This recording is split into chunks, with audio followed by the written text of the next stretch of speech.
Hello, my name is Victoria Escobar, and today I will be talking about sub-brands.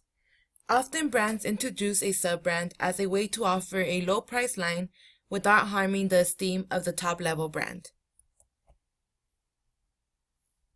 Sub-brand is a brand that is closely tied to a parent brand, but that has its own identity and values that distinguish it from the attributes of the top-level brand.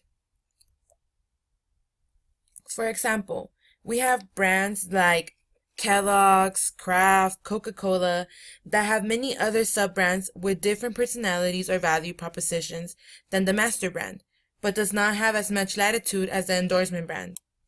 Kellogg's Company is a leading producer of cereal that has a variety of sub-brands such as Kellogg's Special K cereal, which is marketed as a low-fat cereal that can be eaten to help lose weight. Conversely, Kellogg's also has sub-brands of Kellogg's Frosted Flakes. That's the total opposite of Frosted Flakes' target market are children who want a sweet breakfast in the morning, not like Special K, who is for those people that are on a weight loss mission. Kellogg's here targets different target markets with its sub-brands.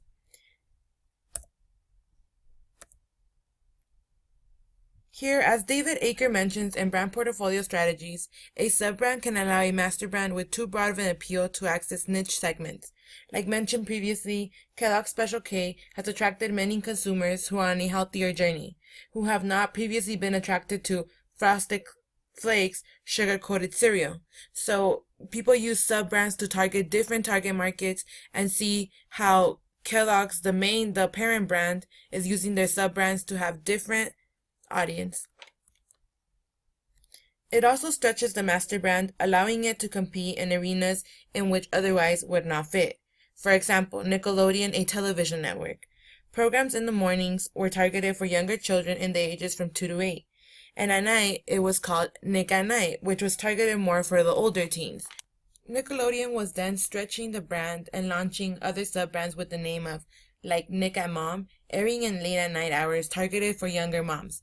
The sub-brand makes the point the segments are different. So we have Nick Jr., Teen Nick, Nicktoons, all these different names made sure that the parent brand had the sub-brands that were different types of shows for different types of audience. So the law of the sub-brands is what branding builds, sub-branding could destroy. So the significance of a sub-brand. When developing a sub-brand strategies, one of the most important things is to recognize the extent of the driver's role. If the sub-brand becomes the dominant driver, it's no longer a sub-brand. It's an endorsement brand. If the sub-brand has the driver role equal to the master brand, a co-driver situation exists. So this is where we find out if the sub-brand becomes bigger than the parent brand, then the sub-brand no longer exists. It becomes its own brand. Sub-brand as a co-driver. Master brands equals primary driver. So the sub-brand is more as a descriptor, but it has a minor role in the purchase process and use experience. Sub-brand equals minority role is that a lot of resources should not be placed into the sub-brand.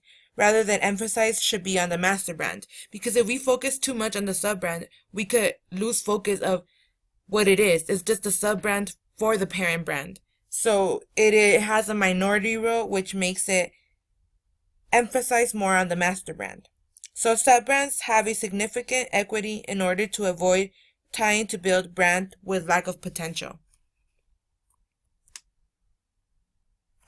So overall, why do companies use sub-brands?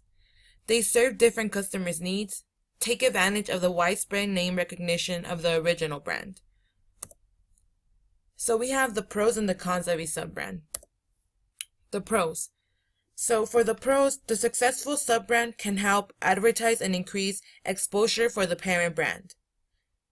Consumers who trust a main brand are more likely to try a new product under the main brand name. So customer loyalty is always good for sub-brands to have a great outcome.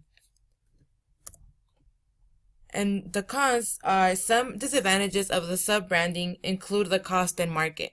How much money is actually going to go into the sub-brand advertisement? Failure can impact the parent brand. So anything the sub-brand goes wrong in, it could have a great impact into the parent brand. Bad customer experience can lead to the tarnishing of the sub-brand, parent brand image. So all of these could impact the parent brand, in a good way or in a bad way. So we have to make sure that if we are creating a sub-brand for a parent brand, that it's going to have a good impact. If not, it's rather discontinue the brand. Thank you for your time, and here are my references.